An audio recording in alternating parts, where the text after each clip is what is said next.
Good morning, everyone. We're about to bring you the latest COVID-19 UAE updates. However, if you found this podcast through an article, which so many of you are doing, please hit that subscribe button wherever you get your podcasts so you can get your Dubai news daily.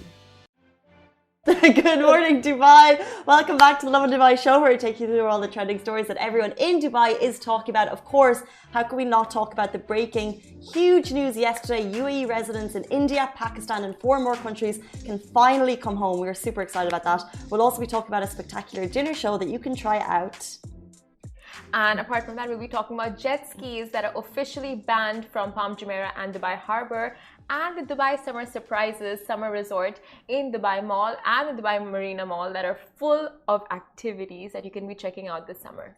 And later on in the show, do stay tuned because we'll be joined by none other Nelia Tar. She moves for a living. She is a motivator. She's a fitness guru, and we're going to be asking her all of the questions, how she keeps motivated at times like this, because I don't know about you, but I need that motivation. Oh my God. I really do. Don't we all? But before we get into today's show, our sponsor for today's show is Emaar Malls, who are going all out for Dubai Summer Surprises with the unmissable kid-friendly summer resort. Heaps of Insta-worthy moments and big prizes to be won. Full details coming later in the show. While Emaar Malls is the sponsor of today's show, the opinion statements are Lovin Dubai's. And as always, before we jump into the top story, good morning to everyone. Good morning, Ali. Good morning, Simran. Good morning, Hope you're all doing good. Today is August 4th. And I don't know about you, but I woke up with a lot of memories on my feed today, because today does mark the 1-year anniversary of the Beirut explosion, when a blast at the city's port took the lives of 218 people, left thousands injured and 300,000 people homeless. The blast was even felt in Turkey, Syria, Palestine and more countries, and the blast spurred protests to prevent the disaster and further people protesting to hold the people behind the bombs accountable. So today we're remembering the people who lost their lives, their homes, the injured, and of course the families in Lebanon and beyond who are still grieving and still mourning that loss. It's been a year, but just watching more of that footage again today as people are remembering it, I think we all do remember where we were when that huge blast shook the Beirut port and beyond. It was just kind of so shocking, and obviously with such a massive Lebanese population here in Dubai and here in the UAE, it was such a scary time for so many people, and we really felt it as though it happened to our friends, because obviously we work with so many Lebanese people, and everyone was just like getting in touch with their family, and everyone had that scary moment of just, you know, trying to, because obviously, like I said, it was felt in countries beyond, and for families in Lebanon, like houses were shook hours away, glass broken houses hours away. Everyone in Lebanon really, really felt that. They're still feeling it. So today we really kind of just are thinking of everyone in Lebanon and beyond. Yeah, it wasn't just an explosion that shook Beirut, it was an explosion that quite literally shook the whole world. And it was said to be the 6th largest, one second, I just want to get the stats right, 6th largest accidental non-nuclear explosion in history. And the trauma still lingers, like a year later, it still lingers, and protests have been organized worldwide to hold those responsible accountable. And we are praying that it does lead to that, and that there is no political propaganda for those protests, and it gets the outcome that it has been designed to. Mm-hmm. Yeah, just like you said, it was the 6th largest, I think, non-nuclear explosion. That footage really just shook me, and I remember it was like, probably, what time was it in Dubai? Maybe 9 p.m. or something, and the news happened just... at 6 p.m. in Lebanon? 6 p.m. in Lebanon, so maybe like, I'm not sure, time difference, a little bit later here. Yeah. And just as the video is coming through, it just didn't feel real. And I'm sure for a Lebanese person to see like their home port explode, like it's just like this kind of surreal, scary, shocking thing. And it was caused by a nitrate blast within a warehouse at the port. And like I said, like you said, they're protesting to hold the people accountable. But our thoughts and prayers are with everyone in Lebanon and beyond today. Yes, for sure. Moving on to our top story. This broke yesterday. Absolutely massive, huge, great, beautiful news. UAE residents in India, Pakistan and 4 more countries can finally come home. The news so many of you have been waiting for finally broke yesterday. So this is fully vaccinated UAE residents in India, Pakistan, Sri Lanka, Nepal, Nigeria, and Uganda will be permitted to fly back to the UAE from tomorrow. Now, there are small hoops that you will need to jump through, but I don't think anyone will mind, being that it's been months and months.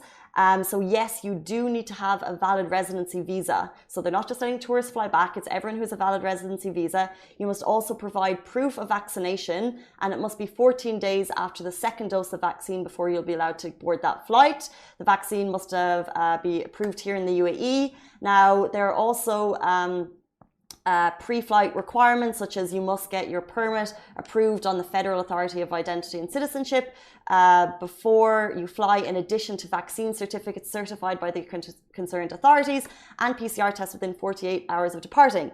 Which is, to be honest, in general, when you're traveling, this is the type of stuff that you have to get done anyway. But yes, you do need to go onto the Federal Authority and get a permit. Now, there are categories. If you are not vaccinated, there are categories exempt. So, for example, people working in education, people working in humanitarian, in the medical sector. There's a number of categories that actually are exempt from this. And if you're a UAE resident, you can still come back.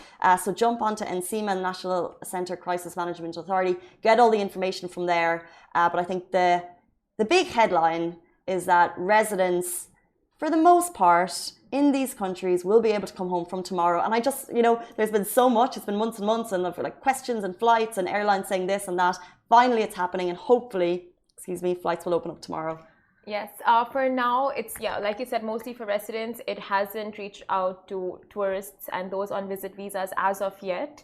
But this is amazing news, because with school starting, students can come back, teachers can come back, families can reunite, and it's after such a long stretch, after April 24th. I think Simran manifested this, because yesterday we were chatting about it, and even Simran has been saying, like, she's like, look, there's so many students stuck abroad, like it's the worst time they've been since April 24th, so right before the end of the term ended last year, and all summer, and thinking, am I going to get back? They'll be back in for September, actually excited about school because it's been so long. So I think you manifested it. And not me. I think it's always the residents. No, but you were really keenly feeling their pain. Oh yeah, for the new school year. I'm sure we all were, and it shows how considerate the UAE is. Honestly, like, knowing the schools are going to start, they have made sure to factor this into it. Like, students, medical staff, and faculty members of schools and educational institutes will be allowed to come back to the UAE regardless of the vaccination, like what kind of vaccination status they're on right now. As long as you have your residency visa, which is just fantastic. I think so many people share the story, and like, it's so nice to be able to share good news. Do you know what I mean? Like, there's so much negativity, and it's so nice to have people be like, love this, and share it with their family and friends. So great news. And this is one of those that brings such a relief. So when you say it, it's like, finally, people. Is this also the same theme for the next story, do you think? You know what? The next story, it's like, when I first read it, I'm just like, oh my God, isn't that a bit too intense? And then after reading the reasoning behind it, after researching, I'm just like, this makes total sense. Interesting. And what we're talking about is jet skis being banned from Palm Jumeirah and Dubai Harbour. Now, following reports of multiple mishaps, injuries, and even a tragic death as a result of jet skis, these self-propelled vehicles have been strictly prohibited inside Palm Jumeirah and Dubai Harbour vicinities. Now, the circular released by Dubai Maritime City Authority DMCA on Sunday, August 2nd, clarified that jet skis shall not enter the area and violators shall be strictly penalized. Now, violators caught operating their jet skis inside the restricted zone will be fined 500 dirhams. Now, that's your first offense. When you're caught for your second offense, the fine will be doubled, and the third offense will lead to fines of 1,500 dirhams, with your vehicle being impounded for a month.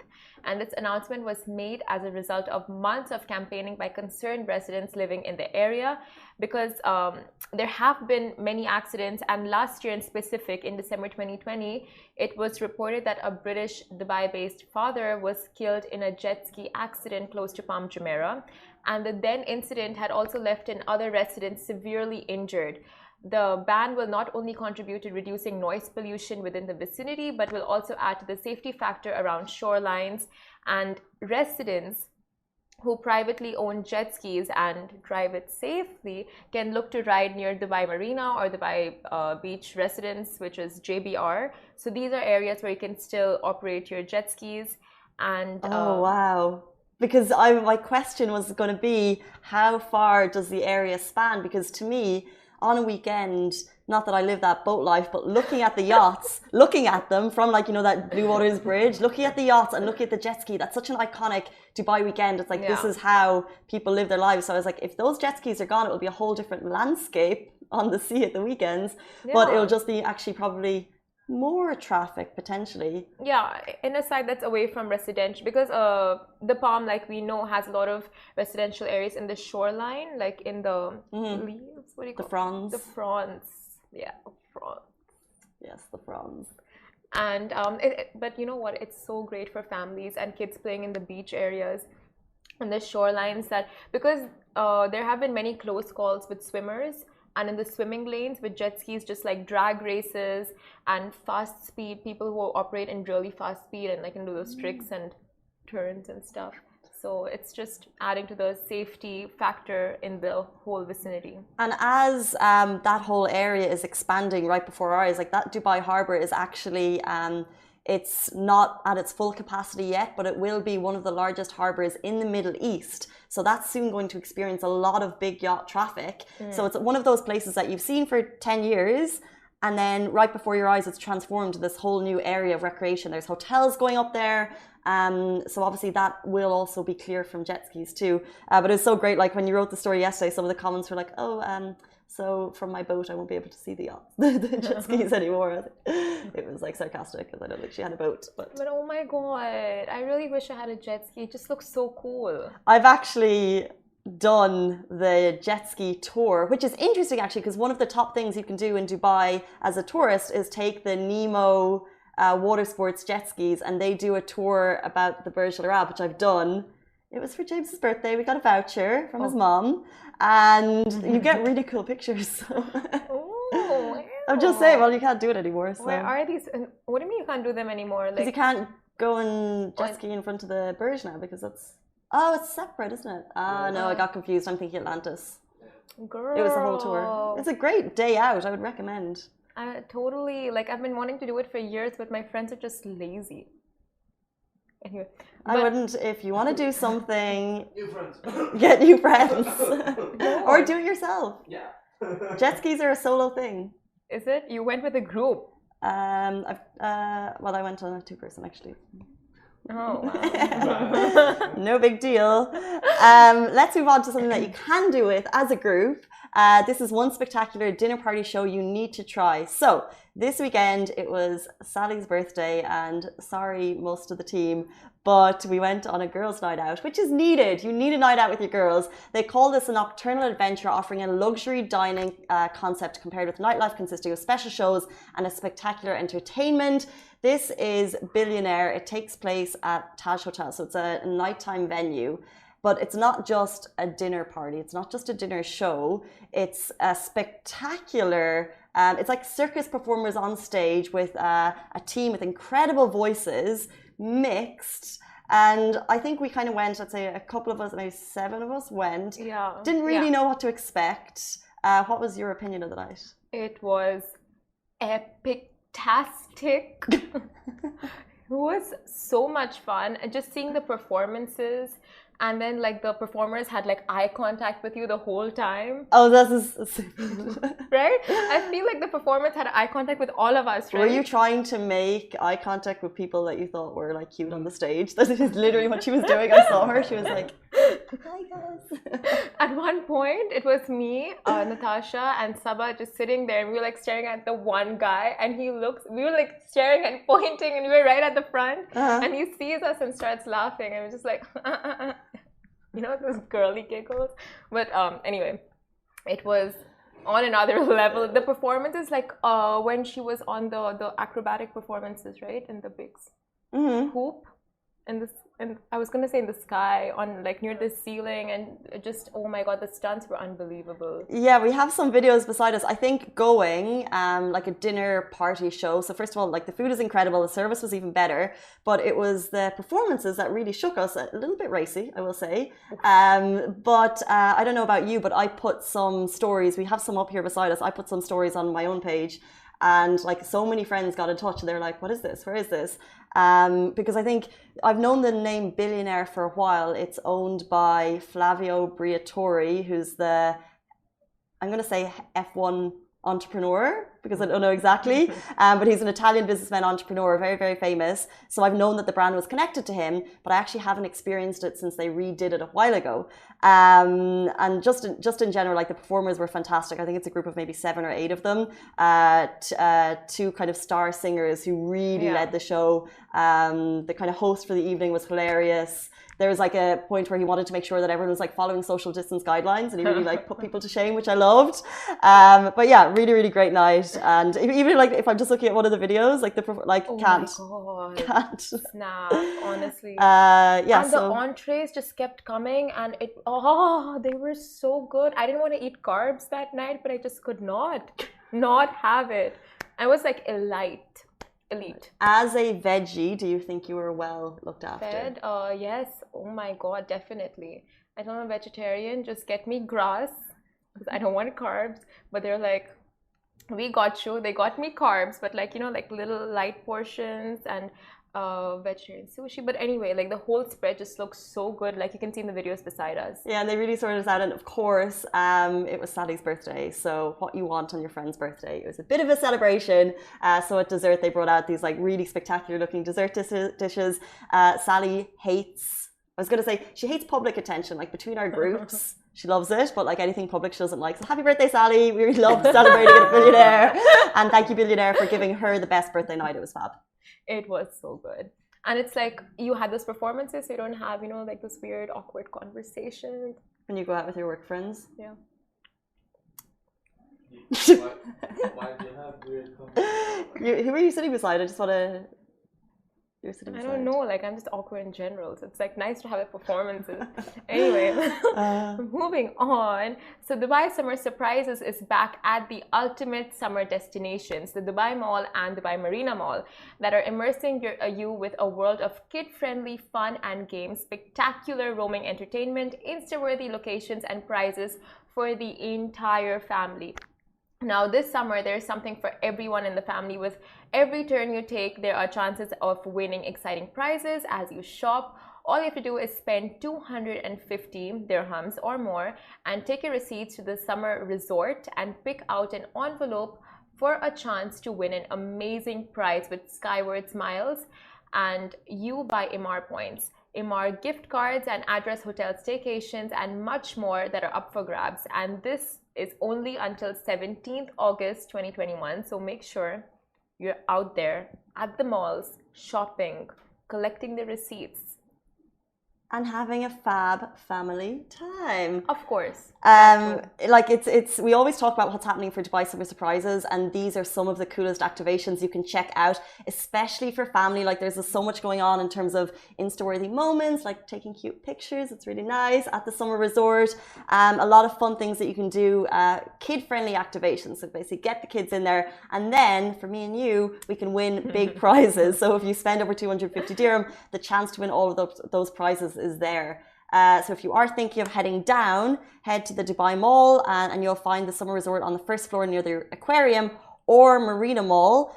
It's located on the ground floor, the Dome Atrium. By the way, the Dome Atrium at Marina Mall is one of my favorite. I just feel like every time you go in, it's so magical, Christmassy. It's always, and then usually they have something big, like, or especially at Christmas, they have this gorgeous thing there. It's quite nice. But yeah, so it's a massive dome atrium. There you'll find the summer resort happening, and that's where you can do all of the kid-friendly activities and win those prizes. So I would definitely check it out. By the way, as an extra in the Dubai Mall, they're also going to have roaming performances and entertainment, plenty of photo ops, plenty of colorful photo booths happening. So if you are walking through the Dubai Mall and you see these kind of interesting performances, it's for Dubai Summer Surprises, and it's all happening down there. The it's so much fun. It's like you go there for shopping and then there's all these extra things you can do, and anything with pictures, I mean, like, it's just an automatic win. But we need it because it's so hot outside, and I think especially families are looking for things to do with their kids indoors this summer. So anyone that's putting on these kind of fun activations, well done, because it's so needed. I love the Dubai summer surprises. Like, they just make sure that if you're here in Dubai for the summer, or if you're even not, you want to come down to Dubai for the summer, it's just that much fun with concerts and activations and prizes, staycations. Oh. Speaking of staycations, actually, so exciting. We mentioned at the start of the show, yesterday we were giving away a stay at Canopy by Hilton, fab staycation at the new cool hotel down at Al Seef, which is just 10 minutes from the airport. And we have the winner. So if you entered yesterday, we got so many entries on Instagram, on Facebook, on Twitter. Very excited to announce that the winner is at Darren_Bridge. Oh, we just clickbait. Ali, can you do Instagram? Thank you. This is a little behind the scenes hiccup. We had a small behind the scenes hiccup. I think we're back on Instagram. I'm going to go back through. And the winner of the staycation at Canopy by Hilton is Darren_Bridge on Instagram. Congratulations. See, this is just proof that we read your comments. We see you. We see everything you say. And then we choose a winner from that. That's creepy. We're always watching. We are creepy. But Darren, if you're watching, we will send you a little message a little bit later after the show to get all of your details, and you enjoy that staycation at Canopy. And I think it's a 2-person one, so take us. It's one of us. We're available. Yeah. Who knows? That is no audio. No. It'll come. No. It'll come. Hello. It's this happened yesterday. It's Someone said you're very beautiful. It's fine. It just takes a little while on Instagram to come back because I was watching yesterday. No, yeah, a couple of them are saying they are not able to hear you. 1 minute. Same. Okay, we'll just keep talking and see if they can hear us. Well, let's just intro the guest because it's going to take some time to set that up. But so, do we tell them about Darren again? I think the audio's back now. It's back now? Okay, Darren won from your comments. Congratulations. No. Sorry, I think it's Darren. Oh, who was the winner? Darren. Sorry. Darren. Darren_Bridge. We're going to message you straight after. Enjoy that staycation at Canopy by Hilton. And that's it for us. However, stay tuned. We have a fitness guru, a motivator joining the show. She's someone who's not climbed not 1, not 2, not 3 of the world's most impressive mountains. She's always on the move and looks like there's no slowing her down. Stay tuned for fitness guru Nelly Attar. She'll be with us in just 30 seconds. Lovin Extra is here. This is the new membership, and while absolutely nothing changes for our readers, extra members get access to premium content, exclusive competitions, and first look for tickets and access to the coolest events across the city, and Lovin merch. If you subscribe right now, a very cool Lovin Red Eco Water bottle will be delivered to your door. Welcome back to the Lovin Dubai show. We are joined by someone who's not climbed not 1, not 2, but 3 of the world's most spectacular mountains. She's always on the move. It looks like there's no slowing her down. Please welcome fitness guru Nelly Attar. Thank you. Thank you for having me. I'm so excited to be here. We're so excited to have you to learn a little bit more about your journey. But it's funny how we met like 2 days ago. I know. It's amazing how we met. So we were lifting in Vogue CrossFit. It's a gym that I just joined. And Casey was kind enough to share her space and bar with me. Well, we weren't really I was standing by a bar. And I thought that you looked like you needed a bar. I did need a bar. And then you were like, I haven't lifted in so long. So I was like, assuming that you would just be kind of like, you know, like me, like using the plastic bar instead of an actual metal bar. No, you were just like piling on, like absolutely no problem, perfect form. And I was like, who is this girl? Casey did a great job. Casey actually did a great job. Well, little did I know, I was speaking to someone who's completed many Ironmans, who has climbed Kilimanjaro, let's get into it. How did your fitness journey kind of to those spectacular feats, how did that start? How did it start? So I think I've always loved moving. I've always been dancing. I've always been on the move since I was a kid. We didn't have that many sport activities in school, but whenever we did have a chance to get active, I would. I think I really embarked on my sports journey when after I graduated, actually. After I finished my undergraduate degree, moved to the UK, sports was a way for me to work on my anxiety, to channel stress, to channel anxiety. And I used to deal with panic attacks. So it really helped me combat anxiety, stress. And then it became a way of life for me, and it became part of my life. And over the years, after graduating from my master's, moving back to Saudi, I just started to immerse myself in more and more sports. And I started to venture into CrossFit, marathon training, half Ironmans and Ironmans, and then climbing. So it just started to build from there, and it's just, I feel like it became my life. Like, if I'm not training, I'm thinking about training. I'm socializing with people through training, and I can't imagine life without moving now. What was it like going back to Saudi and then starting on your kind of climbing and Ironman adventures? Like, is the landscape there quite easy for you to take part in all those pursuits? The landscape has changed over the years. So when I first moved back in 2013, there weren't that many female gyms, and female gyms were actually illegal. So it was really... What? In 2013, female gyms were illegal in Saudi? Yeah, Wow. 2013. And that's actually the reason why I shifted careers. So I moved to Saudi working in therapy and psychology, but sports was not very accessible for females. And I was a certified trainer. So then I thought on the side, I'm going to start teaching classes. And that's how actually my career in sports started. And the landscape started to change over the years.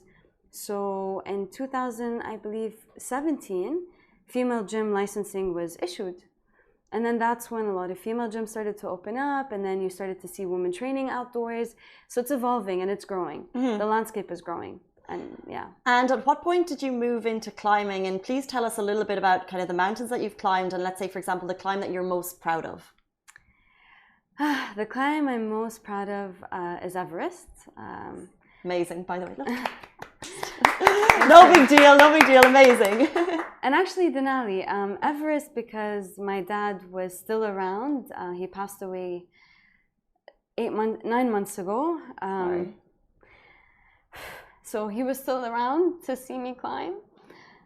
And Denali this year, because we didn't summit, but it was the climb that challenged me the most, that taught us the most.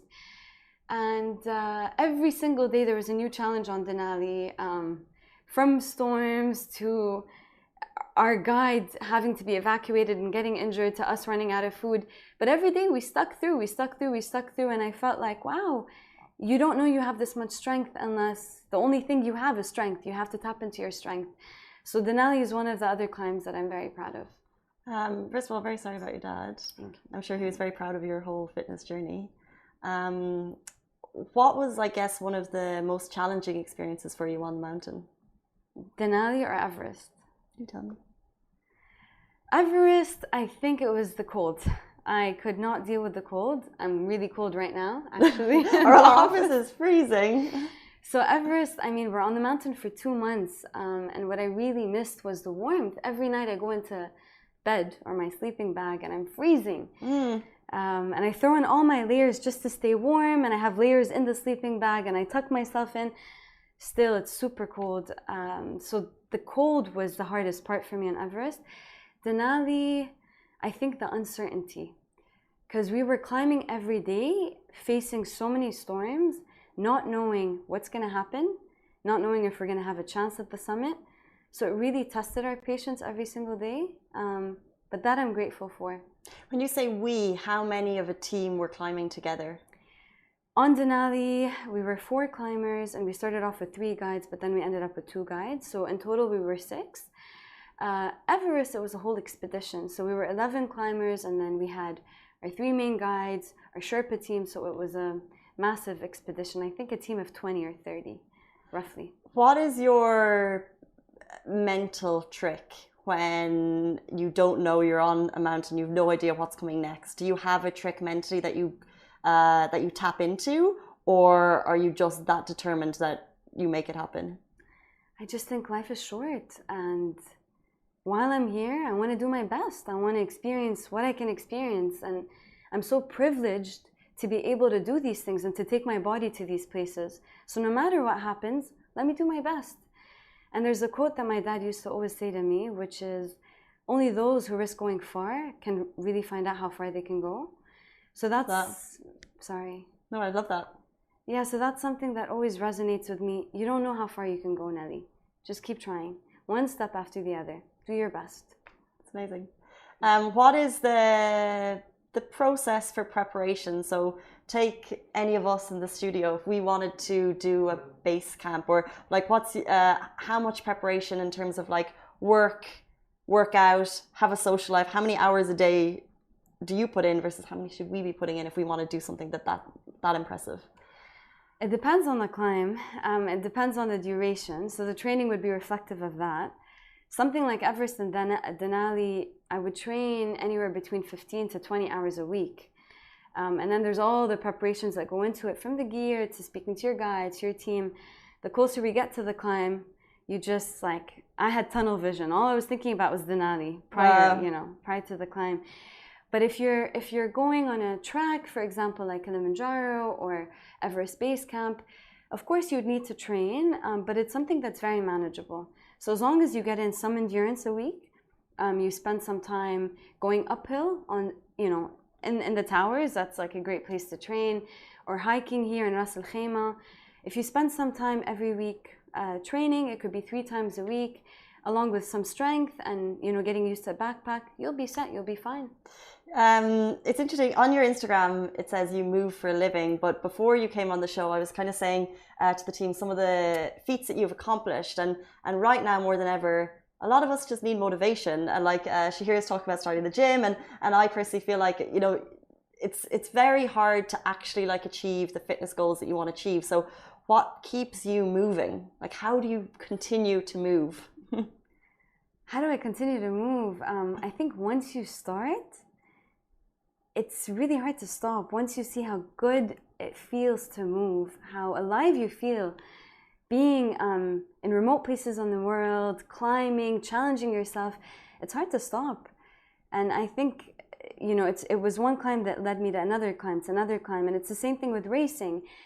It's always hard, it's always challenging, and when you're doing it, a lot of times it feels miserable. But once you're done, that feeling is just undescribable. You get like moments of euphoria that are, I think, that you can't get doing anything else, right? Mm-hmm. And yeah, I mean, there are times when I'm not motivated, but it just became part of my life. And it's like brushing your teeth. You wake up and you brush your teeth. You don't brush your teeth when you're motivated. You don't count on your motivation. You just do it. You just do it. Mm-hmm. So it's the same thing with training. Make it part of your lifestyle. Make time for it.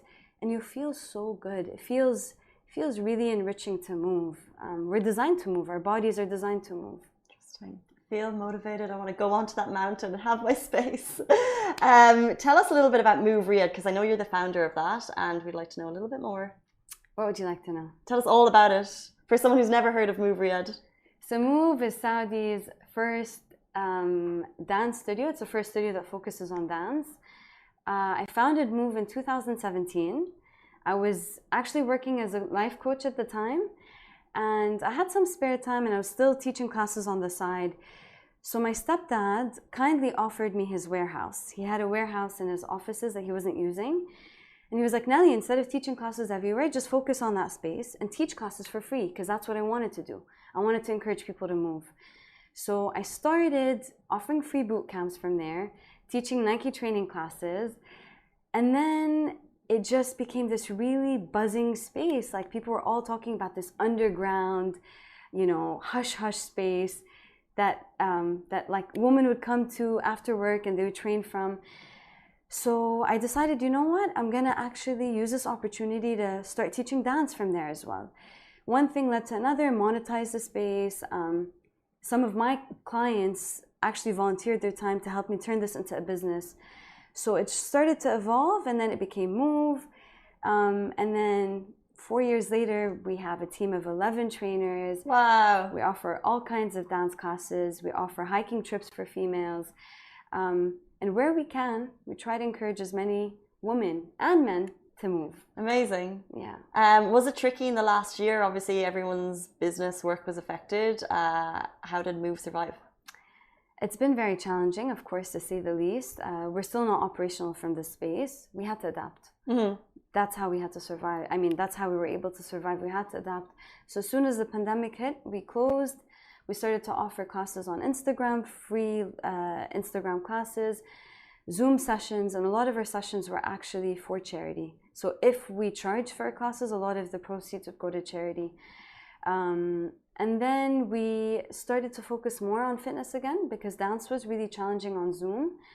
And we've been running fitness programs every single month, and we've been encouraging people to hike out, to get outdoors to hike, because that's a safe way to stay active in groups.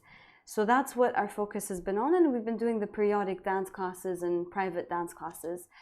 That's how we've adapted, and we'll see what's going to happen in the next few weeks and few months. That's amazing. As Saudi adapted and kind of allowed more gyms to open up, it seems like you were there at that very moment, ready and waiting. It seems like it was just kind of destiny that you were there to start all those classes. So amazing. Yes. If anyone wants to get in touch with you, if they want to reach out, if they're interested, how can they do that? Please reach out to me on Instagram, on my account, on Move's account. You can reach out to me by email as well. I'm happy to answer any questions and to support you guys to move. Yes. And right before the interview, Nelly sat down and she was like, Shahir has now said that he's going to start the gym. And I go to what is it, 200 meters away? We go to 210 Vogue. meters, yeah. So now Shahir is going to be coming. So look forward to see you there. Yes, guys, please hold them accountable, okay? Shahir is moving, starting tomorrow. Nelly, that's a very inspiring story. Thank you so much. Thank you so much. Really appreciate your time. Thank you. And I just want to say for all those that are tuning in from Lebanon or those that are Lebanese, my heart is with you. I really wish you strength and courage. I wish us all strength and courage to go through today, and I really pray for better days for Lebanon, and I hope that justice will be served. Well said. Thank you. Guys, that is it for us on the Lovin Dubai show. We're back with you every single weekday morning, same time, same place. Stay safe and wash your hands. Thank you. Thank you. Guys, that is a wrap for the Lovin Daily. We are back same time, same place every weekday morning. And of course, don't miss the Lovin show every Tuesday where I chat with Dubai personalities. Don't forget to hit that subscribe button and have a great day.